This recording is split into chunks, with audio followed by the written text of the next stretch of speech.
오늘은 다 쏟아붓고 십자가를 생각하라 라는 제목으로 하나님 말씀 전하겠습니다.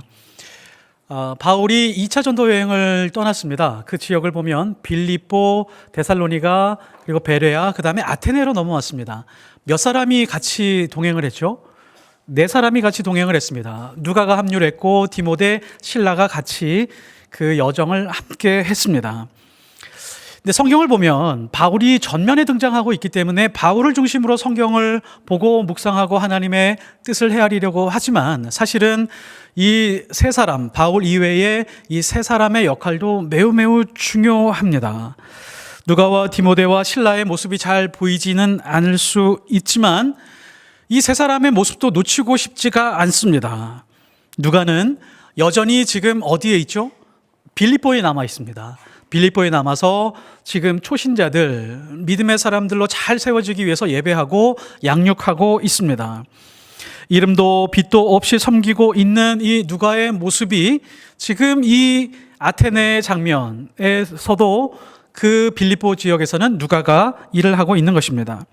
바울과 실라와 디모데가 데살로니가에 있을 때 빌립보 교인들은 선교비를 2번이나 보내줍니다.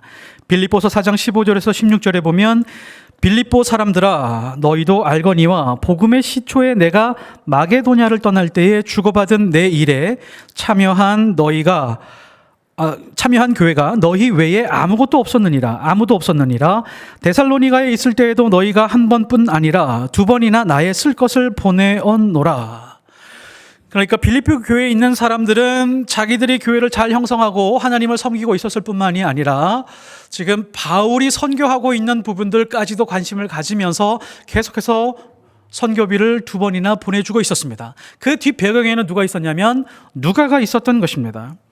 그리고 지금 바울이 아테네에서 머물고 있을 때 같이 왔었던 형제들을 되돌려 보내면서 그 형제들에게 이렇게 부탁을 합니다.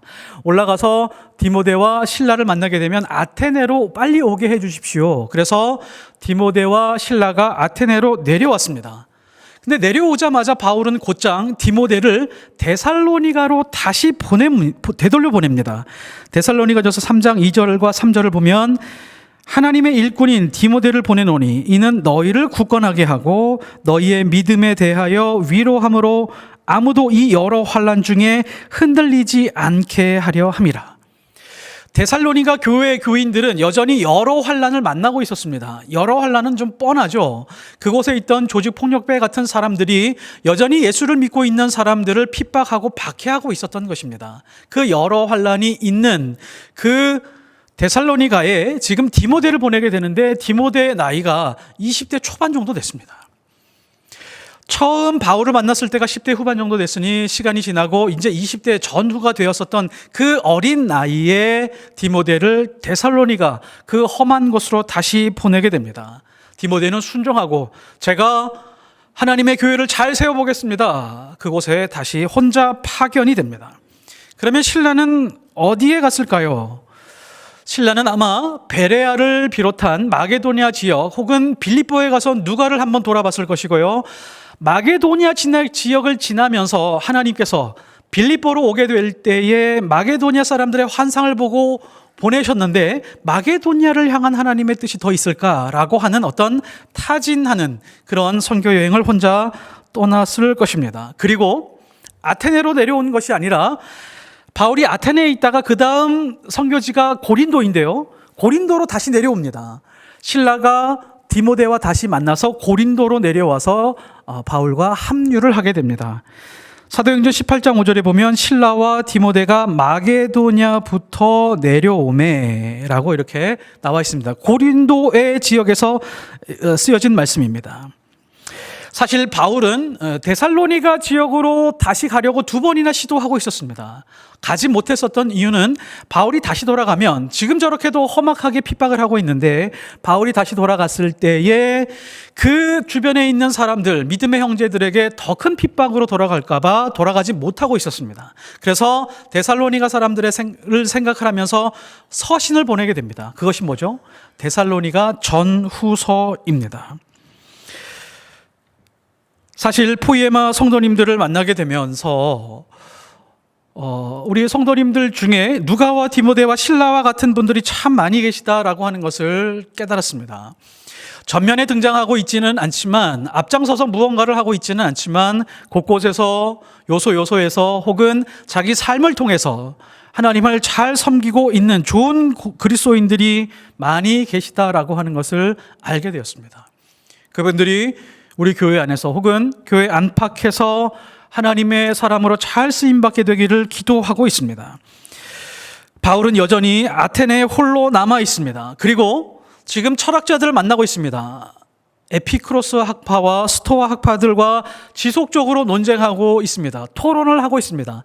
이 사람들이 우리와 토론할 것이 아니라 자리를 옮겨서 아레오바고라고 하는 곳으로 가서 같이 토론하자. 그곳에 가면 철학자들도 있고 다양한 사람들이 많이 있는데 당신이 주장하는 것을 한번 더 자세하게 이야기해봐라. 우리와 함께 토론해보자 라고 그렇게 해서 데려가게 됩니다. 오늘 말씀에서 아레오바고에서 하는 이 설교는 굉장히 의미가 있습니다. 왜냐하면 그 듣는 사람들 중에 유대인이 한 사람도 없습니다. 이방인들에게 하는 최초의 설교요. 이방인들을 위해서 혼신을 다해서 바울이 하고 있는 그 설교이기 때문입니다. 이 설교를 어떻게 하게 되었는지 그 처음으로 돌아가 보면 바울이 격분해서 시작한 설교라고 할 수 있습니다. 바울은 지금 격분해 있는 상태입니다. 사람이 보통 분노로 가득 차게 되면 좀 이성도 놓치고 감정으로 가득 차게 될 텐데, 처음부터 끝까지 바울이 한 설교를 보면, 그리고 토론하는 내용을 보면 이성의 중심을 잘 잡고 있을 뿐만이 아니라 이 감성이나 이런 부분들도 크게 흔들리지 않는 것을 잘 볼 수가 있습니다. 자, 이런 모습은 우리가 정말 배워야 될 부분입니다. 참 부러운 부분입니다. 바울은 격분하고 있음에도 불구하고 우상을 섬기고 있는 종교에 대해서 비난하거나 공격적이지 않습니다. 바울은 망치를 들고 아크로폴리스 위에 있는 그 파르테논 신전으로 들어가서 신전 안에 있는 12m짜리 아테네 여신을 부시면서 우상을 섬기지 마라. 우상은 여호와 하나님이 가장 싫어하는 것이다. 너희들은 예수님께 돌아와라. 십자가를 붙들라. 이런 말씀 전하지 않았습니다. 아테네 시가지로 들어가 보면 신전이 크고 작은 신전들이 굉장히 많았습니다. 각 사람들 집에도 신을 모시고 있었고 신전이 수십 개, 수백 개가 있었습니다. 그 수십 개, 수백 개 되는 신전을 찾아다니면서 빨간 물감통을 들고 X자를 그으면서 땅 밟기 하는 그런 신앙의 모습이 보이지가 않습니다. 다르게 접근하고 있는 것이죠. 혹시 저거 아십니까? 파르테논 신전이 교회였다는 사실 아십니까? 로마 제국이 기독교를 공인하고 난 다음에 파르테논 신전 내부를 다 정리를 하고 나서 그것을 교회로 삼습니다. 장장 몇 년 동안 교회가 되냐면 1000년 동안 교회가 됩니다. 1458년 오스만 제국이 그것을 점령하고 난 다음에 여기가 이슬람 사원이 되기 이전까지 1000년 동안 교회가 되었던 적이 있습니다. 바울이 격분하는 것은 우상을 섬기고 있는 그 행위에 대해서 정죄하거나 비난하거나 공격하는 것이 아니었습니다. 아테네에 있는 모든 사람들, 시내를 다니면서 이 사람들을 잘 살펴보니까 철학에 뛰어나고 예술에 뛰어날 뿐만이 아니라 고도의 기술, 수학적 능력이 굉장히 뛰어난 이 사람들의 영혼 깊은 곳에 최고의 문명을 누리고 있는 이 사람들이 여호와 하나님, 온 우주를 창조한 그 여호와 하나님에 대한 그 무지, 처참한 무지 때문에 분노하게 되었던 것입니다. 이 사람들은 3만 개가 넘는 신을 섬기고 있었지만 그 불안함을 채우지 못해서 알지 못하는 신까지 불러들여서 자신들의 불안함과 공허함을 채우려고 하고 있었던 그것을 보았던 것입니다. 인간이 그렇게 살면 안 된다라고 하는 거룩한 안타까움이었습니다. 바울이 오늘 아레오바고에서 말하는 핵심은 두 가지입니다. 첫 번째는 죽음에 대해서 정리를 해줍니다. 죽음이 무엇인지에 대해서 정리합니다. 인간이 가장 두려워하는 것이죠. 인간이 두려워하는 것은 공허함입니다. 이 땅에서 살아가면서 내가 정말 귀중한 존재 가치를 가지고 있는 사람인 줄 알았는데 어느 날 살아가면서 사람들에게 배신당하고 내가 가지고 있는 것 다 빼앗기고 내가 열심히 살아서 어떤 사회적 지위에 있었는데 갑자기 한순간에 날아가는 내 자신의 내 인생을 바라보면서 공허한 모습, 그 모습을 마주하는 인간은 굉장히 두려움에 빠집니다. 그리고 사람이 두려워하는 것은 죽음입니다.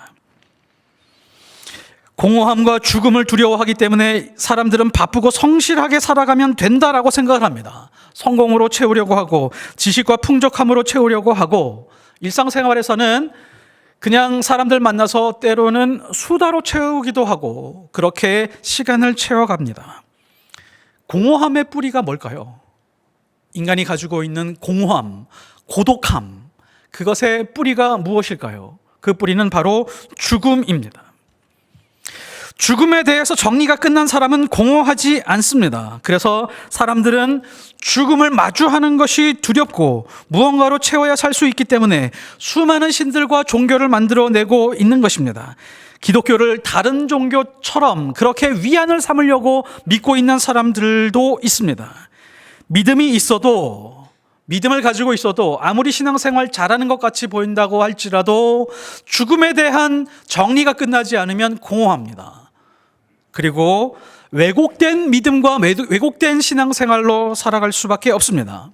예수님이 이 땅에서 하신 가장 위대한 일, 생명을 살리는 일이지만 그것보다도 가장 결정적인 것은 죽음을 정리하신 것입니다. 죽음을 어떻게 정리하셨죠? 부활로 정리를 하셨습니다. 바울도 또한 똑같은 방식으로 지금 접근하고 있습니다. 부활로 자신의 설교를 결론 맺습니다. 32절을 보면 그들이 죽은 자의 부활을 듣고 어떤 사람은 조롱하고 어떤 사람은 이 일에 대하여 내 말을 듣겠다 하니, 설교의 맨 끝을 보니까 이 사람들이 정리해서 들은 것이 이겁니다. 죽은 자의 부활에 대해서 이 사람이 말하려고 하고 있고 말하고 있구나. 바울은 부활로 죽음을 정리하고 있는 것입니다. 죽음이 정리돼야 인간의 공허함이 사라지며 죽음이 정리되어야지만 인간이 인간다움의 가치를 완전히 회복할 수 있기 때문입니다. 죽음에 대해서 정리가 되셨습니까? 하나님의 사람들이 누구냐? 죽음에 대해서 정리가 이미 오래전에 끝난 사람들입니다. 육체적인 죽음이라고 하는 것은 장소 이동에 불과합니다. 아기가 엄마 뱃속에서 태어나서 성장을 합니다. 아기에게는 엄마 뱃속만이 세상의 전부입니다. 양수도 편안하고 또 탯줄을 통해서 공급해주는 그 음식들도 너무너무 좋습니다. 그런데 어느 날 갑자기 재앙과 같이 온 것이 있습니다. 그것이 바로 출산입니다. 이제 자기가 편하게 살던 세상을 떠나야 됩니다. 스스로는 아마 이렇게 생각을 할 겁니다. 죽음이 다가온 것 아닌가. 갑자기 양수가 빠져나가고 이것이 종말의 재난이 아닌가 싶을 정도로 자기가 살고 있는 모든 세상이 흔들리고 지금 자기가 살고 있는 세상의 기반이 사라지고 있습니다. 그 다음에 혼란이 오죠. 좁은 통로를 지나서 어딘가로 빠져나와서 밝은 빛이 비치는 곳으로 나왔는데 죽었구나 라고 생각을 하지만, 그래서 온 힘을 다해서 울음을 터뜨리지만 온 세상이 기뻐하는 탄생이라고 하는 것이 일어납니다. 그리고 새로운 인생이 시작된 것입니다. 이 땅과 천국도 똑같습니다. 아이가 살고 있는 그 10개월, 아주 작은 세월이지만 자기 스스로의 생이 그것이 전부다라고 생각을 했지만 나와서 100년 정도 사는 인생이 길게 기다리고 있습니다. 이 100년이라고 하는 이 짧은 시간인 것 같지만 우린 다시 장소를 이동해서 하나님 나라 가서 영원히 살게 될 것입니다. 이것이 바로 죽음입니다. 이 땅과 죽음이 단절된 것이 아니라 수면으로 연결된 것입니다. 그래서 성경은 죽은 자들에 대해서 잠자는 자들이라 라고 그렇게 선포하고 있습니다. 그러면 종말이 뭐죠? 죽음과 종말이 같이 오기도 하고 개인의 죽음과 종말은 분리되어 있기도 합니다. 종말이 무엇입니까? 우리는 이 종말에 대해서 잘못된 생각을 가지고 있습니다. 요한계시록을 왜곡되게 설명하는 많은 사람들로 인해서 종말이 다가오게 되면 불행이 다가오는 것이고 견디지 못할 그런 재난과 환란이 오게 될 것이다. 그리고 우리의 영혼까지 흔들리는 그런 시험이 있을 것이다 라고 하는 생각으로 두려워합니다. 그러나 종말이라고 하는 것은 그런 것이 아니라 하나님의 뜻이 시작이 되었고 하나님의 뜻이 끝나는 지점입니다. 하나님의 뜻이 완성되는 것으로 종말을 정리하지 않으면 종말은 두려움으로밖에 우리에게 준비되지 않습니다. 하나님의 뜻이 이루어지는 것으로 기준을 삼지 않으면 종말이라고 하는 것은 믿는 사람도 두려움 그 자체일 뿐입니다. 요한계시록에 있는 모든 재앙들이 바다를 붉게 물들이고 모든 빛들을 어둡게 할 것이고 핏빛으로 재앙으로 우리에게 줄 것이다 라고 하는 그런 두려움에 갇혀 있을 것입니다. 우리가 주기도문을 외우는 것처럼 하나님의 뜻이 하늘에도 이루어진 것처럼 땅에도 이루어지이다 라고 하는 것은 하나님의 뜻이 땅에서 시작이 되어서 땅에서 끝나는 그 지점, 이것이 바로 하나님의 뜻이 완성되는 그것이 바로 종말이라고 하는 것입니다. 그저 종말이라고 하는 것은 지금 현재 악이 통치를 하고 죄가 다스리고 있는 이 부분들이 마지막에 발악을 하고 반항을 하고 있는 것, 그것이 좀 강렬하게 드러나고 있는 것처럼 보일 뿐이지 하나님의 뜻은 하나님의 자녀들을 종말의 때에 보호하시고 지키시고 안전하게 이끌어 주시는 분이다라고 하는 마음과 믿음을 가지고 있다라고 하면 종말도 두려운 것이 아닙니다. 그런데 종말이 왜 연장되고 있는 것 같을까요? 매 세기마다 종말이다, 세상이 끝났다, 진짜 끝난 것 같은 징조들을 볼 수 있지만 왜 연장이 되고 있습니까? 하나님은 자신을 닮은 인간의 생명을 포기하는 것이 너무 어렵고 고통스럽기 때문입니다. 이것이 하나님의 마음입니다. 바울은 이렇게 최고의 지성인들 앞에서 하나님의 뜻과 예수님의 부활로 죽음을 정리해 주고 싶었습니다. 두 번째, 이성과 역사에 대해서 바울이 올바로 깨달으라 라고 그렇게 선포를 하고 있습니다. 인간이 가지고 있는 그 최고의 이성, 지성, 그리고 역사에 대한 인식, 이것을 바로 잡아주고 싶었었던 것입니다. 지금 아테네를 비롯한 그 그리스, 그리고 서양의 대부분의 문명은 그리스 신화에 의해서 지배받고 있습니다. 그러니까 그들이 가지고 있는 세계관에 대해서 정면으로 도전하고 있는 것입니다. 특별히 인간이 가지고 있는 이성과 역사에 대해서 도전을 하고 있습니다.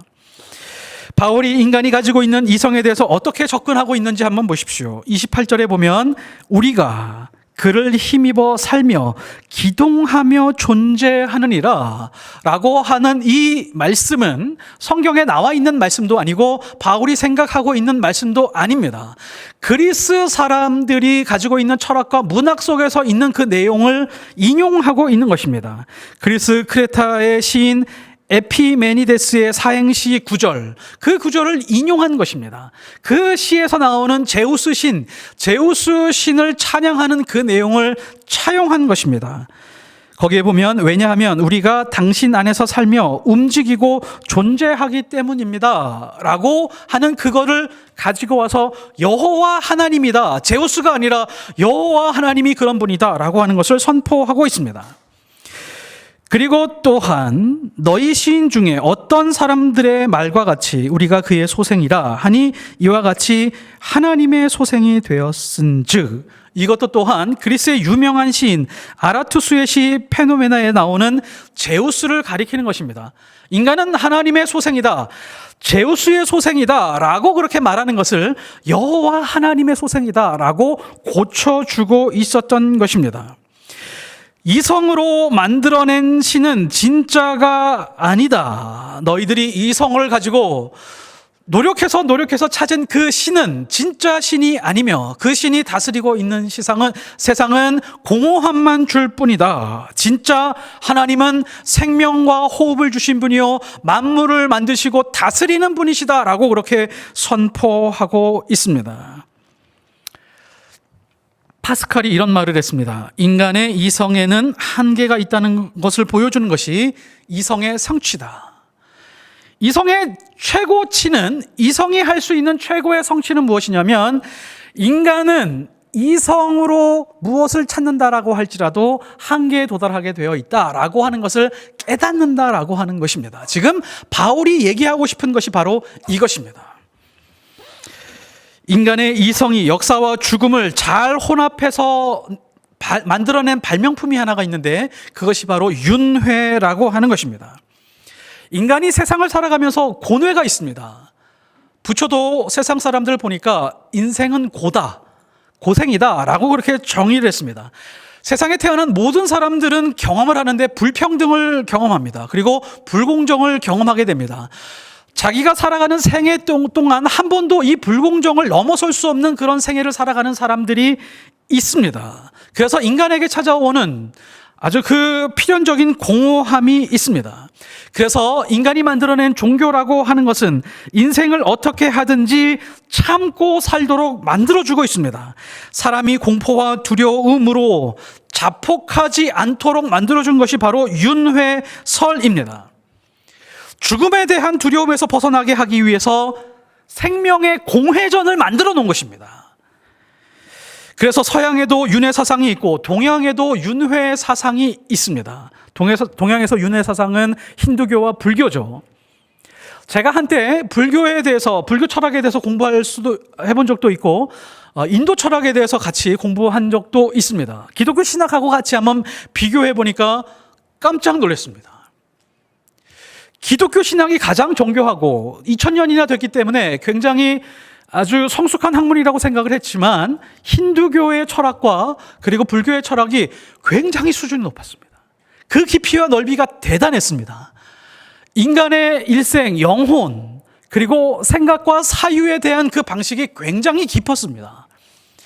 그러나 그곳에 진리가 없다라고 하는 것은 분명히 알 수 있었습니다. 서양 사상에도 윤회 사상이 있죠. 피타고라스는 영혼이 죽은 후에 다른 몸으로 들어가서 그 다른 몸으로 태어날 수 있다, 혹은 동물로도 태어날 수 있다라고 이렇게 주장하고 가르쳤었습니다. 플라톤이 쓴 국가라고 하는 책이 있죠. 그 책의 마지막 부분으로 가게 되면 사람은 죽고 나서 심판을 받는다, 그리고 나서 다른 생명으로 태어난다라고 그렇게 가르쳐 주고 있습니다. 그러나 지금 바울이 선포하고 있고 우리가 믿고 있는 그 예수 그리스도는 죽음에서 부활하셨다. 그러니까 이 생명의 공회전, 그러니까 잘못된 이 동그라미를 완전히 직선으로 펼쳐 버리셨습니다. 바울이 선포하는 것은 바로 이겁니다. 당신들이 가지고 있는 그 세계관을 수정해라. 인생관을 수정하지 않으면 죽을 수밖에 없다. 예수 그리스도를 믿어라. 예수 그리스도를 만나야 해답이 있다. 진짜 창조주는 제우스가 아니라 여호와 하나님이시다라고 하는 것을 온몸을 다해서 선포하고 있습니다. 에베소서 1장 10절, 하늘에 있는 것이나 땅에 있는 것이 다 그리스도 안에서 통일되게 하려 하심이라. 잘못된 세계관, 이 모든 것을 예수님이 펼쳐서 하나님 안에서만 의미 있게 하시겠다라고 하는 것입니다. 그러니까 예수 안에서만 인간의 이성과 예수 안에서만 인간의 역사가 의미가 있습니다. 인간의 역사에서 가장 중요한 교훈이 하나가 있습니다. 인간은 역사를 통해서 배우지 않는다라고 하는 것입니다. 인간은 역사를 통해서 배우고 싶은 의지가 없다라고 하는 것입니다. 앞에 있는 세대에 혹은 100년, 200년, 혹은 1000년 전에 인간들이 모여서 실패했었던 것, 그것을 똑같이 실행하고 있습니다. 그리고 또 실패합니다. 그것을 계속해서 반복합니다. 그것의 중요한 예가, 아주 좋은 예가 전쟁입니다. 인류는 태어날 때부터 수도 없이 전쟁을 했습니다. 전쟁을 하면 생명이 죽고 파괴적이고 인간이 건설해 놓은 위대한 것들 다 파괴하며 생명을 경시 여긴다는 것을 누구보다도 잘 알고 있음에도 불구하고 그 역사를 통해서 전쟁을 줄이려고 하는 것이 아니라 어떻게 하면 전쟁에서 정복할 수 있을까만 배웁니다. 이것이 인간이 가지고 있는 지성과 이성의 한계입니다. 아무리 지성이 발전을 한다고 해도 인간은 변하지 않고 역사의 교훈을 흡수하려고 하지 않습니다. 너무 스케일이 큰 얘기인 것 같지만 사실 우리 일상에도 일어나는 것이죠. 부부싸움만 봐도 그렇습니다. 부부싸움의 역사가 있으시죠. 20대에 만나서 혹은 30대에 만나서 5, 60대 혹은 7, 80대가 되었는데 20, 30년 전에 싸우던 그 싸움으로 지금도 똑같이 싸우고 있습니다. 그 싸움의 역사를 보면 내가 아무리 잔소리를 해도 저 사람이 듣지 않는다는 것을 알고 있습니다. 저 사람이 끊임없이 잔소리를 하는데 그러면 고쳐먹어야 되는데 고쳐먹을 생각을 가지고 있지 않습니다. 40년, 50년이 지나도 조금도 흔들림이 없습니다. 지조를 지키고 고집을 지키고 있습니다. 이것이 인간의 모습입니다. 역사를 통해서 배우려고 하지 않는 모습이 바로 인간의 모습입니다. 사람은 역사를 통해서 배울 힘과 능력이 없는 존재입니다. 그래서 하나님이 필요하다. 하나님이 계시지 않으면 고쳐먹을 수 없는 인간이다. 인간의 일생도 그렇고 인간의 역사도 그러하다. 바울이 역사에 대해서 어떻게 접근하는지 한번 보십시오. 26절에 보면 인류의 모든 족속을 한 혈통으로 만드사 온 땅에 살게 하시고 그들의 연대를 정하시며 거주의 경계를 한정하셨으니 한 혈통으로 만드사 역사의 시작이죠. 온 땅에 살게 하셨다. 역사가 진행되는 것이죠. 그리고 그들의 연대를 정하셨다. 거주의 경계를 한정하셨다. 라고 그렇게 선포하고 있습니다. 자, 그러니까 이게 이런 겁니다. 우리는 역사를 이렇게 배웁니다. 승자의 역사다. 권력과 힘 있는 사람들의 역사다 라고 말하지만 하나님 안에서 그렇지 않습니다. 사실 하나님 안에서는 패자의 역사가 있습니다. 구약 성경을 한번 보시겠어요? 이스라엘 백성은 끊임없이 패해왔습니다. 한 번도 다른 나라를 제대로 정복해 본 적이 별로 없습니다. 패자의 역사를 가지고 있습니다. 그러나 그 역사를 이끌어서 지금 하나님의 나라를 이루어가고 있습니다. 어떤 사람은 정반합으로 인간의 역사가 진보하고 있다라고 그렇게 이야기를 하지만 절대로 그렇지 않습니다. 어떤 사람은 역사는 우연에 의해서 조작된 것이고 조합된 것이다 라고 말하거나 아니면 인간의 모든 지성을 다 모아서 윤회로 설명을 하려고 하지만 오로지 인격자이시고 온 우주의 위대한 창조자이신 하나님만이 역사를 주관하시고 생명을 이끌어 가시며 또 하나님의 뜻으로 역사를 완성시켜 간다라고 하는 것이 성경의 세계관입니다. 이 세계관으로 지금 그리스에 있는 사람들의 세계관을 무너뜨리려고 하는 것입니다. 자, 그런데 마지막으로 바울은 아테네 세계 최고의 지성인들 앞에서 그리스 철학과 종교를 압도할 수 있다라고 하는 그 자신감을 보이고 있습니다. 위대한 철학자들 앞에서 그리고 부유한 사람들 앞에서 권력자들 앞에서 사람들은 대부분 주눅들기 마련인데 바울은 주눅드는 모습이 조금도 보이지 않습니다. 자신감으로 가득해 있습니다. 내가 가지고 있는 진리, 이 진리로 인하여만 살 수 있다라고 하는 그런 담대함이 있었습니다. 바울은 인간의 본질을 꿰뚫고 있었고 예수님의 부활로 죽음을 정리하고 있었습니다. 당신들이 죽음을 정리하지 못하는 이유가 단 하나가 있다. 인생이 어디서 와서 어디로 가는지 모르기 때문이다. 모든 인생은 하나님으로부터 왔으며 하나님께로만 돌아갈 수 있다. 이것이 진짜 생명이다. 그 돌아가는 과정이 역사다. 그것이 인생이다. 이것이 생명이고 죽음에 대한 정리이다. 죽음과 종말이 정리되어 있지 않으면 인생은 공허하게 끝난다. 하나님 없는 것이 죽음이고 하나님과 단절된 것이 사망이다. 하나님과 연결되어 있을 때만 온전한 생명을 지닐 수 있다. 인간의 이성과 역사는 하나님과 연결되어 있을 때만 의미가 있고 가치가 있다는 것입니다. 자, 그런데 오늘 바울의 모습을 한번 보면 뒷모습이 어딘가 쓸쓸해 보입니다. 32절 한번 보실까요? 32절 그들은 죽은 자의 부활을 듣고 어떤 사람은 조롱도 하고 어떤 사람은 이 일에 대하여 내 말을 다시 듣겠다 하니 이에 바울이 그들 가운데서 떠나매. 부활에 대해서 다시 듣고 싶은 사람이 있었습니다. 그리고 지금 주변을 보니까 돌을 들고 치려고 하는 사람들도 없었습니다. 자, 그러면 지금 이 아테네라고 하는 지역은 공부를 많이 하고 토론을 좋아하는 지역이기 때문에 바울은 그 몇 사람을 중심으로 양육하면서 교회를 세워가고 에베소에서 두란노 소원에서 1년 반 2년을 가르쳤던 것처럼 아테네에서 그렇게 학당, 과거에 플라톤이 만들었었던 그 아카데미를 다시 부활시켜서 그렇게 교육을 했으면 좋았을 텐데 그러지 않습니다. 그냥 떠나버립니다. 지금 바울은 크게 실패한 것처럼 보이지 않습니다. 아레오바고의 관리 그리고 다말이라고 하는 여자도 믿었습니다. 근데 그냥 떠나버립니다. 또 특이한 점이 하나가 있는데 아테네에 교회가 생기지 않았습니다.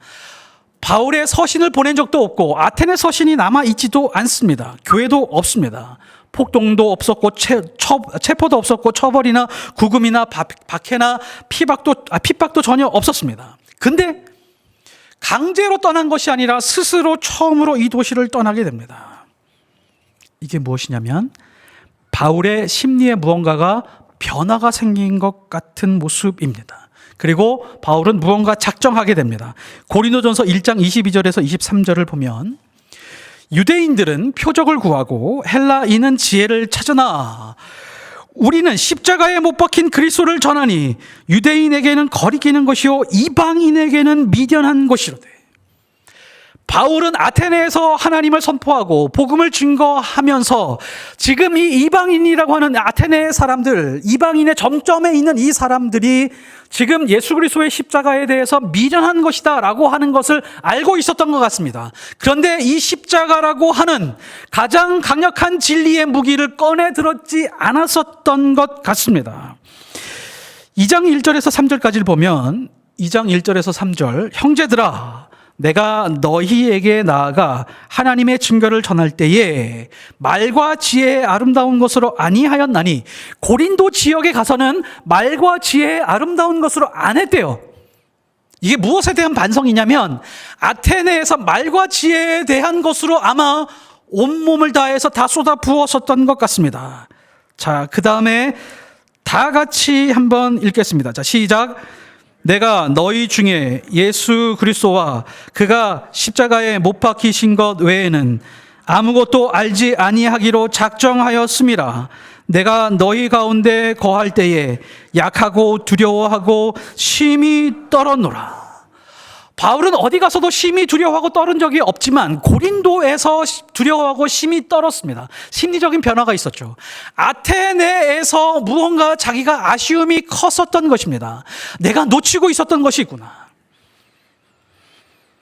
아무리 죽음과 종말에 대해서 잘 설명할 수 있고 아무리 인간의 이성과 역사에 대해서 변증을 잘 할 수 있었을지는 모르지만 십자가를 증거하지 않으면, 십자가를 내세우지 않으면 교회가 세워질 수 없구나.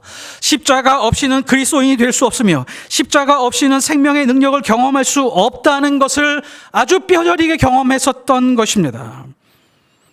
바울은 아테네에서 자신이 가지고 있는 모든 실력과 능력, 자신감, 담대함, 이 모든 것을 자신이 가지고 있는 신학까지 다 쏟아 부었습니다. 그러나 십자가, 오로지 십자가를 증거하지 못했었다라고 하는 굉장히 큰 아쉬움으로 뼛속 깊이 각인하고 있었던 것입니다. 바울은 고린도에 이르러서 인간의 지혜를 의지하지 않고 이제 오로지 예수 그리스도 그 복음, 십자가의 복음만을 내세우면서 살겠다라고 작정을 하게 되고 더 선명해지고 의도적으로 강조하고 있습니다.